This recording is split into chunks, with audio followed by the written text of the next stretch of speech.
할렐루야.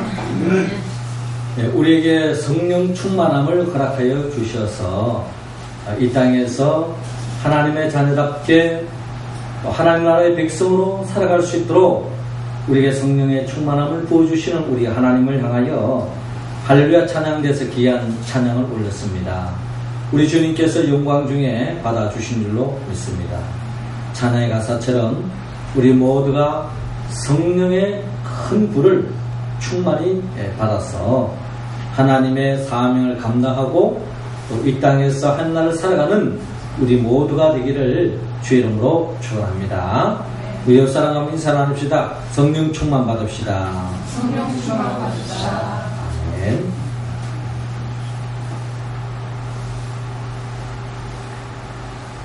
어느 숲속에 조그마한 옹달샘이 하나 있었습니다.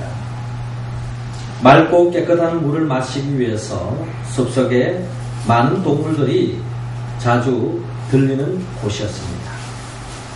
그런데 이 옹달샘에는 두 마리의 금붕어가 살고 있었습니다. 그런데 이 두 마리가 살기에는 좀 작은 듯한 연못이었습니다. 그래서 그 중에 힘이 센 금붕어가 저놈을 죽여버리면 혼자서 넉넉하게 살 수 있을 것이라 생각하고 그의 센 힘을 가지고 상대방 금붕어를 죽여버리고 말았습니다.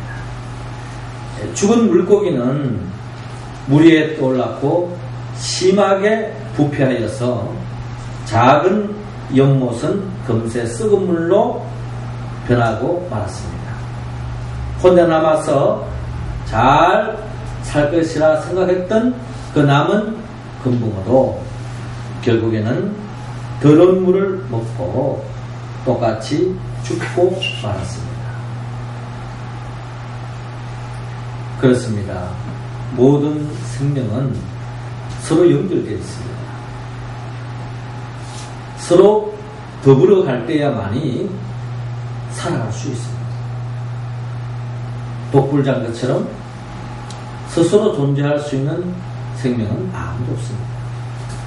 서로 돕고 서로 위하고 서로 챙겨주고 더불어 살아갈 때에 우리의 생명은 지탱할 수 있습니다. 이것은 이 땅의 모든 생명체가 그렇고 모든 공동체도 마찬가지입니다. 서로가 위하지 않고 혼자서 우리는 공동체를 이룰 수가 없습니다.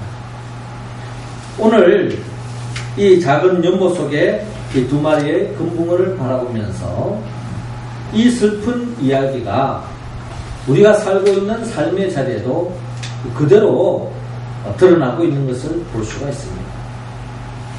이 한반도에 같은 민족, 같은 종족이지만 지금도 분단된 우리 이 땅에서 서로 총뿌리를 겨누고 있는 현실이 오늘 우리 이 한반도 세계에서 유일한 같은 민족끼리 분단된 나라로 이루어져 있는 것이 오늘 우리 민족의 특징이라는 것입니다.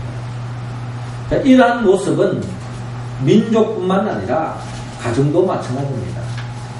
서로 하나 되지 못하고 서로 뿔뿔이 흩어져 있는 모습, 서로 각기 자기 생각만을 주장하는 가운데 자기 입장만 생각하는 가운데 결국에는 끊임없는 갈등과 대립이 가정 속에도 있고 이것이 바로 교회 속에도 있다라는 것을 오늘 이 시대를 살아가는 우리의 삶의 자리를 들여다볼 때에 충분히 이런 작은 연못 속의 금붕어의 이야기가 결국 그 연못의 작은 이야기만 끝나는 것이 아니라 우리의 삶의 자리에 연결되어져 있다는 것입니다. 결국 이렇게 생각해 볼 때에 결국 우리의 삶은 비극으로 치달을 수밖에 없다라는 것입니다. 자, 이와 같은 서로의 관계가 파괴되어졌을 때 결국 모두가 멸망할 수밖에 없습니다. 자, 그런데 이런 관계를 회복시켜주는 좋은 관계로서 또 건강한 공동체를 세우기 위해서는 우리는 삼위일체 대신 하나님을 바라봐야 합니다. 예, 오늘은 특별히 삼위일체주의입니다. 삼위일체가 뭔가? 참 이 말은 신비 중에 신비입니다. 어떻게 셋이 각기 다르면서 하나가 될 수 있는가? 또 같으면서 어떻게 다를 수 있는가? 이것은 참으로 신비로운 우리의 신앙 고백이라는 것입니다. 자, 성부 하나님과 성자 하나님과 성령 하나님은 동일합니다. 그러면서도 동일하지 않다고 하는 이 말이야말로 우리의 논리적으로는 이해하기 너무나 어렵습니다. 그래서 어떤 분은 이 삼위일체에 대해서 이렇게 생각하는 분이 계세요. 물이 있는데 이 똑같은 물을 냉동실에 넣으면 얼음이 되잖아요. 그러니까 액체가 있는가 하면 그것이 똑같은 물이지만은 온도 변화에 따라서 얼음 덩어리로, 고체로 변화될 수 있다는 겁니다. 그런데 이 고체된 이 얼음 덩어리도 다시 냄비에다 넣고 끓이면은 이게 다시 물이 되죠?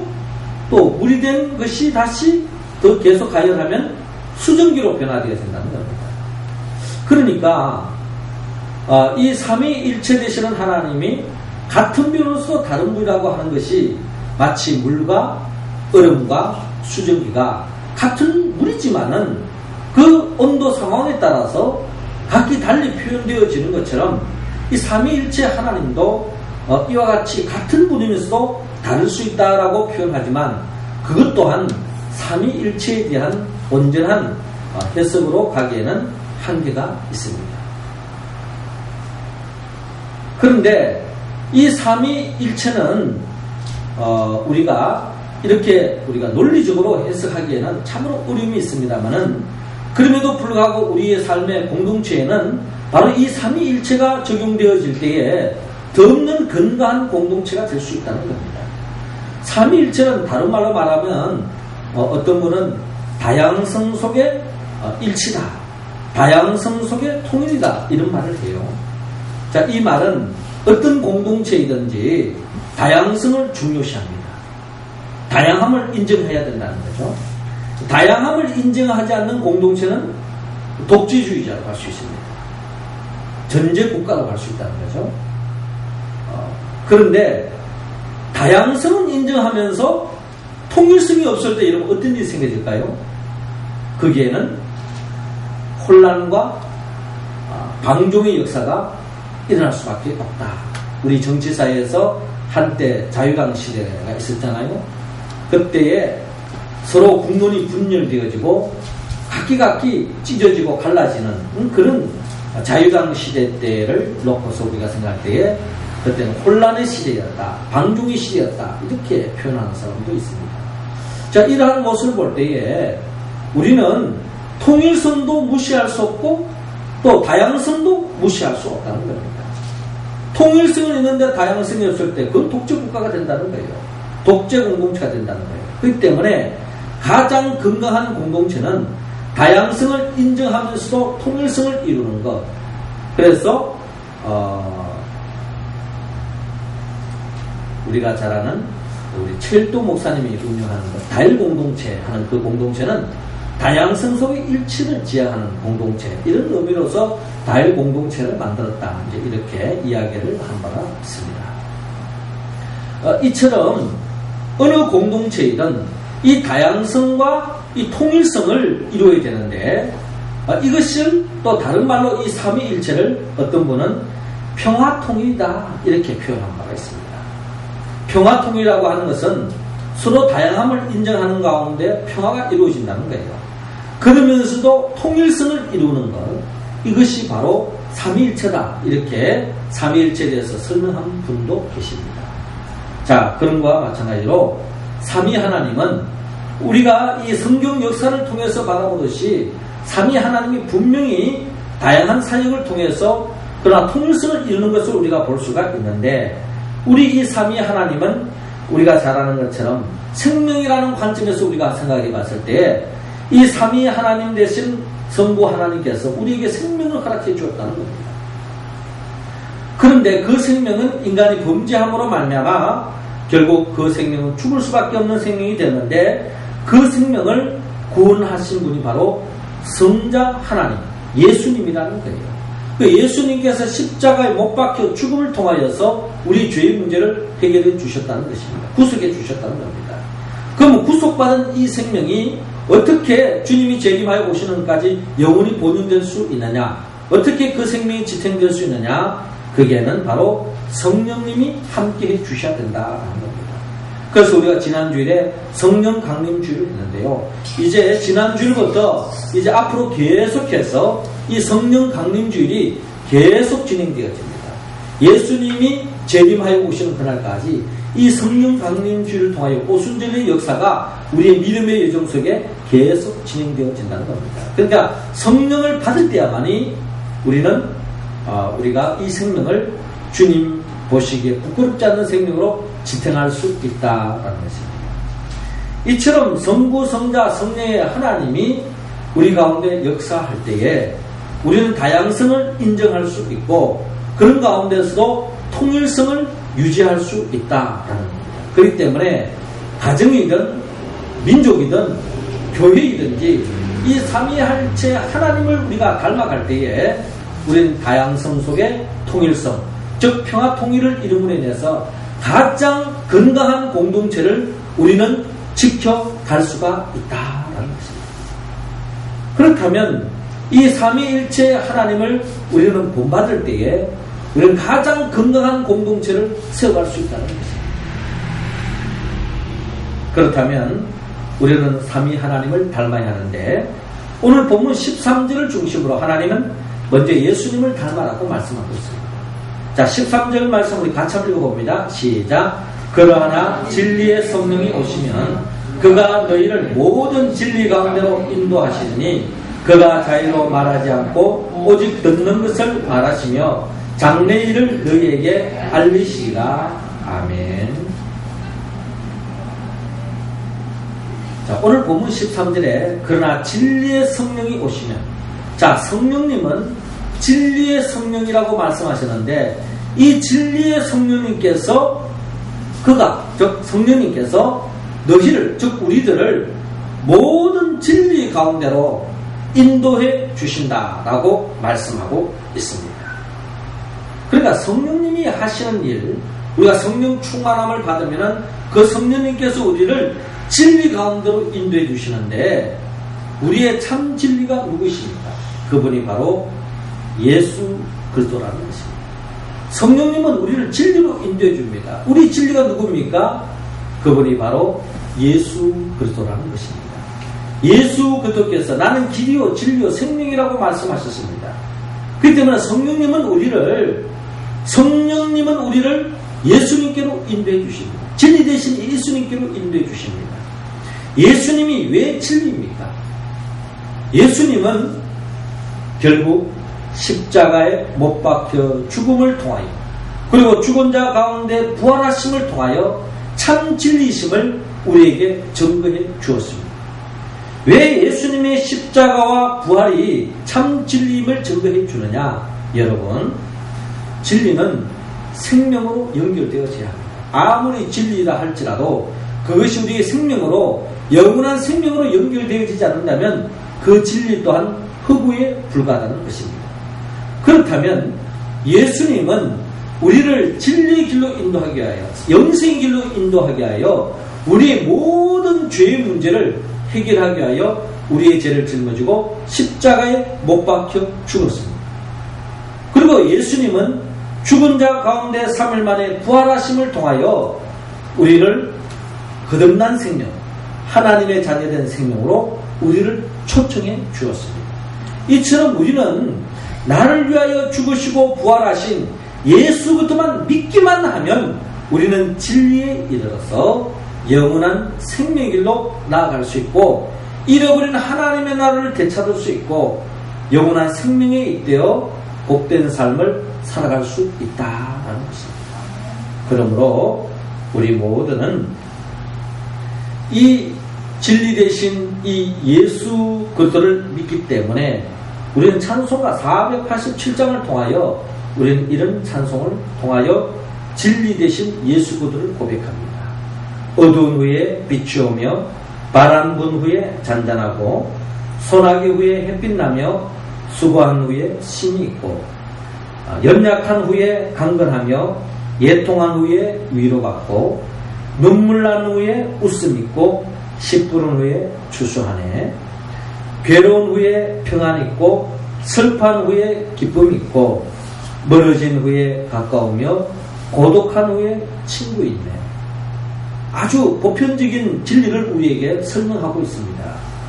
그런데 우리의 진정한 진리는 어디 있느냐? 4절에 보니까 고생한 후에 기쁨이 있고 십자가 후에 영광이 있고 죽음 온 후에 영생하니 이러한 도가 진리로다 라고 말씀하고 있습니다. 여러분, 참 진리는 바로 십자가 후에 부활의 영광이 있다는 겁니다. 이것이 예수님께서 우리에게 보여주신 진리 중에 진리다라는 것입니다. 그러므로 우리는 예수 그리스도를 닮아야 합니다. 어떤 예수 그리스도? 예수님께서 십자가에 못 박혀 죽음을 통하여 부활의 영광을 얻었던 것이 우리 공동체가 품어야 할 진리 중에 진리다. 그래서 우리가 예수 그리스도를 닮는다면 우리도 진리의 길로 나아갈 수 있습니다. 어떤 진리? 십자가를 통하여 부활의 영광으로 나아간다. 그럼 십자가를 진다는 게 뭐냐? 십자가를 진다는 것은 하나님의 뜻을 이루는 것입니다. 우리는 하나님의 말씀을 통하여 하나님의 뜻을 가립니다. 그래서 그 뜻대로 살아가는 그 인생이 결국 하나님이 예비하신 축복을 맛보고 하나님이 예비하신 영광에 이른다는 것이 바로 진리 중에 진리다라는 것입니다. 저와 여러분들의 생활 속에 하나님의 뜻이 무엇인가를 헤아리고 그 뜻대로 살아가면 반드시 하나님께서 우리에게 가장 복된 길로 인도해 주시는 줄로 여러분 믿으시기 바랍니다. 하나님의 뜻대로 살아간다는 것은 때로는 십자가에 못 박혀 죽는 것 같은 그런 고통이 있습니다. 그런 절망이 있습니다. 그런 괴로움이 있습니다. 그러나 반드시 하나님은 하나님의 뜻 가운데 살아간 그 인생을 반드시 죽음의 자리에 머물게 하지 않으시고 부활의 생명으로 인도해 주신다는 것입니다. 그러기에 우리가 주일 성수하는 것은 한 주간이 시작되는 이 첫날을 하나님께 바치는 것은 결국 하나님 앞에 최고의 것을 드리는 것입니다. 하나님 뜻대로 살아가는 거예요. 그런 삶을 살아가는 자들에게 하나님께서 그 삶을 보장해 주시고 지켜주시고 인도해 주십니다. 우리가 11조 생활하는 것은 바로 여기 있습니다. 내 삶의 그 모든 것이 하나님께로 왔다고 하는 그 고백 속에 11조 생활하는 그 삶을 살아가는 자들에게 하나님께서는 반드시 30배, 60배, 100배의 결실을 맺게 해주시고 반드시 이런 것이 아니라 우리의 삶 속에 부활의 영광으로 채워주신다는 것입니다. 이처럼 우리가 십자가를 지시고 부활하신 그 예수 그리스도를 믿을 때에 그 예수 그리스도 안에 있을 때에 우리는 주 안에서 같은 말을 할 수 있습니다. 같은 마음을 품을 수 있습니다. 같은 뜻을 품을 수 있습니다. 같은 열매를 맺을 수 있습니다. 사도 바울은 고린도전서 1장 18절을 통하여 십자가의 도가 멸망하는 자들에게는 미련한 것이요 구원을 얻는 우리에게는 하나님의 능력이다라고 말씀하셨습니다. 십자가의 도가 멸망하는 자들에게는 미련한 것이라는 것입니다. 그러나 구원을 얻는 우리에게는 하나님의 능력이다. 예수 그리스도 안에서 우리가 십자가의 길을 걸어갈 때는 반드시 하나님께서 부활의 영광으로 인도해 주신다 하는 이 진리의 말씀이 우리가 같은 말이 되어지고 그런 같은 마음을 품고 또 우리가 같은 뜻을 품고 나아갈 때에 우리 가운데로 같은 열매, 예수께서 부활의 첫 열매가 됐던 것처럼 우리도 그 열매에 참여함을 받을 줄로 여러분 믿으시기 바랍니다. 주 안에서 같은 말, 같은 마음, 같은 뜻, 같은 열매를 맺어서 주님을 닮아갈 때에 우리 교회 공동체는 하나된 공동체, 또 그런 가운데서 다양성을 인정함으로 인하여 건강한 교회가 될 수 있다는 겁니다. 고린도 교회가 왜 분쟁을 했습니까? 이 십자가의 도의 진리를 놓쳤기 때문에 서로서로 자기 주장을 내세우고 자기 생각만 하다가 분열되어졌던 것을 바랍니다. 그러므로 우리는 주님 안에서 십자가의 도의 비밀을 깨달아서 끝까지 이 길을 걸어가므로 건강한 교회, 주님이 기뻐하는 교회를 세워가는 우리 모두가 되기를 주의 이름으로 축원합니다.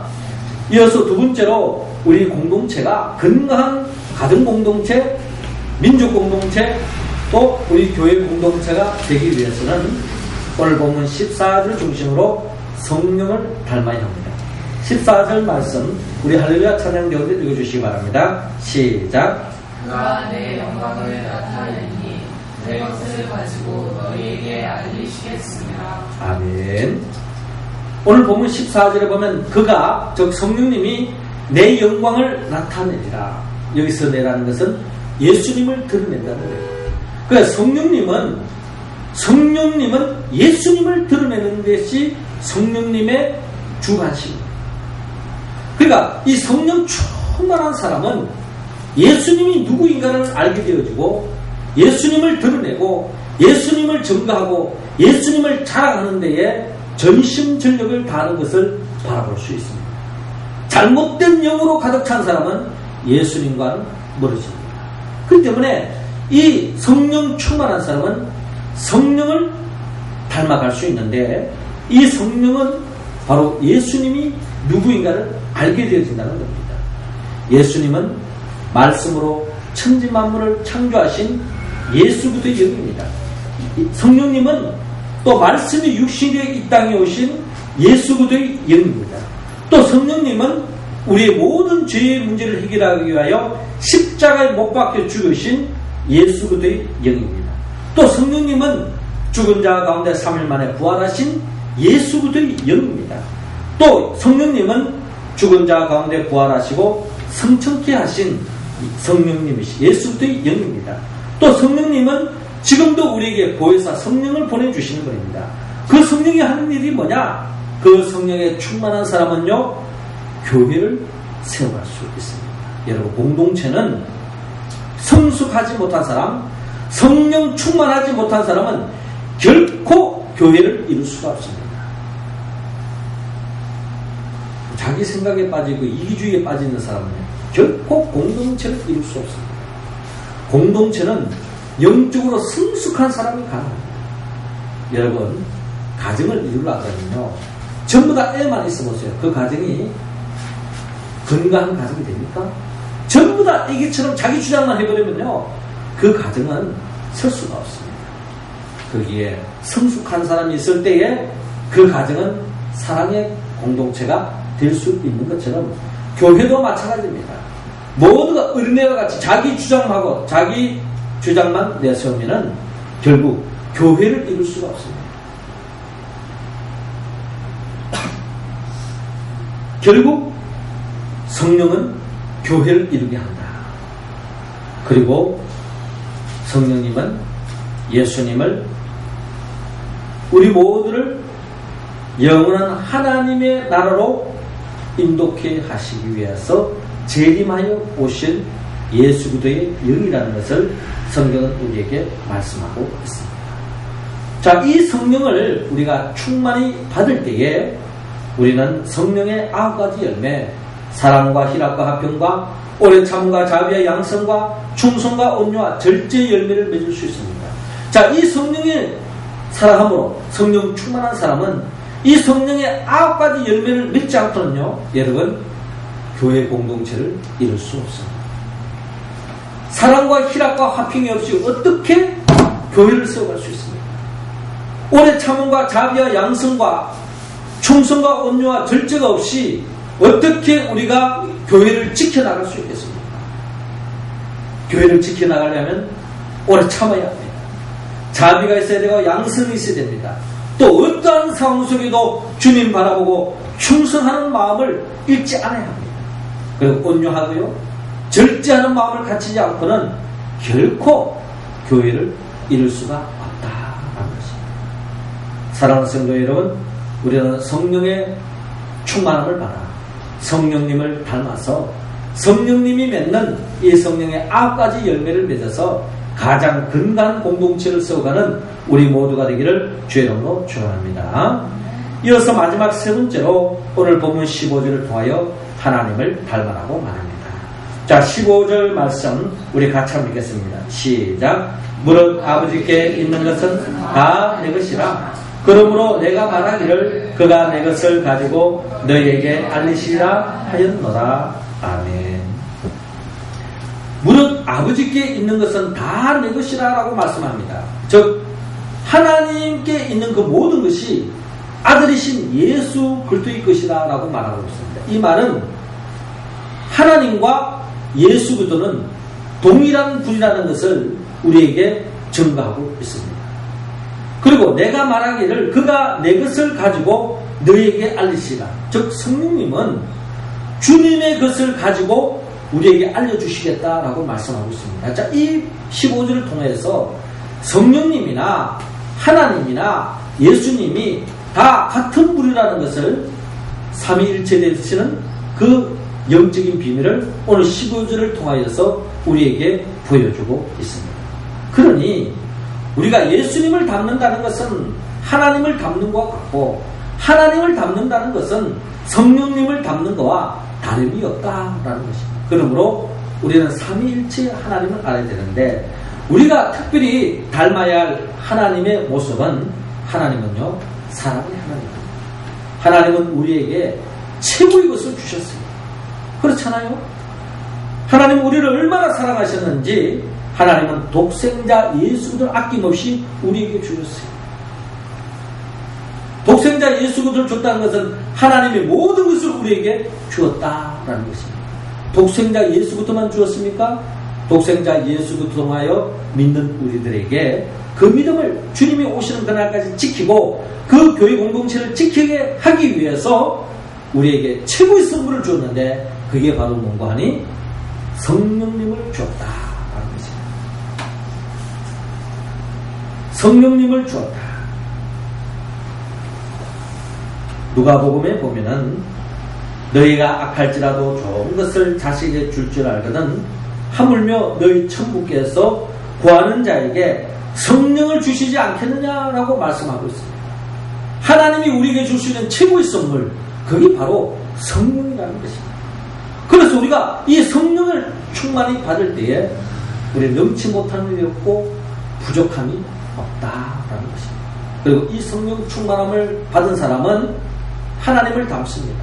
하나님의 특징이 뭐라 그랬죠? 사랑의 하나님. 사랑하는 사람은 목숨까지도 모든 것을 자기 소중한 것을 다 줄 수 있는 것이 사랑의 특징입니다. 그래서 이 사랑을 받은 자는 믿음의 선배들 보면 이 사랑을 맛봤기 때문에 하나님께 모든 것을 드립니다. 노아와 그의 가족들은 그들의 일평생을 통하여 하나님 앞에 시간과 재능과 물질을 모든 것을 다 하나님 앞에 드려서 방주를 만들어서 하나님의 구원의 역사를 지켜가는 것을 바라볼 수 있습니다. 믿음의 선배 아브라함도 하나님의 그 사랑을 맛봤기 때문에 그는 이 세상에 그 무엇보다 바꿀 수 없는 최고의 자기가 소중히 여기는 독자 이삭 아들까지도 하나님 앞에 바칠 수 있게 되어진 것 그게 바로 사랑의 하나님을 본받았기 때문입니다. 그리고 이 세상에 많은 믿음의 선비가 있지만 그 중에 우리에게 최고의 하나님을 사랑을 보여준 자가 누구입니까? 그분이 바로 예수 그리스도입니다. 예수님은 하나님의 뜻을 이루기 위해서 십자가에 못 박혀 죽기까지 믿음의 길을 걸었습니다. 여러분 하나님의 뜻을 이루고 가면요 만사형통된다 그렇지 않을 수가 있습니다.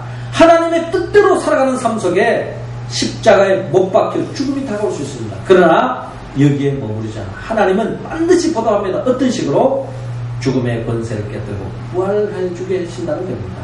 이게 바로 우리를 향한 또 다른 하나님의 최고의 사랑이라는 것입니다.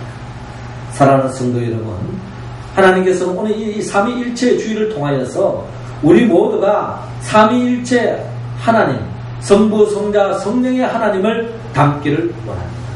이 삼위 하나님을 닮을 때에 우리는 가장 건강하고 성숙한 생명체로 세움받을 수 있고 우리 교회 공동체가 가장 건강한 교회 공동체가 될 수 있고, 또 우리 교회가 가장 건강한 공동체를 세울 뿐만 아니라 우리 가정과 우리 민족도 가장 건강해질 수가 있다는 것입니다. 우리 모두는 오늘 주님의 말씀대로 성부, 성자, 성령의 하나님을 우리가 본받아서 우리가 진정 주님이 가장 기뻐하는 공동체를 세우고 또 하나님께 영광 돌리며 나아가는 우리 모두가 되기를 주의 이름으로 축원합니다. 기도드리겠습니다. 생명의 영 보혜사 성령님이시여, 이 시간 우리에게 성령의 기름을 부어주시되 충만히 부어주셔서 성부, 성자, 성령의 하나님을 본받아서 가장 건강하고 행복한 공동체를 세워가는 성숙한 성도들이 다 될 수 있도록 인도하여 주시어서 우리들을 통하여 우리 가정 공동체, 민족 공동체, 우리 교회 공동체가 더없이 건강한 공동체로 발돋움할 수 있도록 역사하여 주시옵소서. 이 역사에 동참함을 받는 우리 모두가 되게 하여 주옵소서. 예수님의 이름으로 기도드립니다. 아멘. 우리 찬송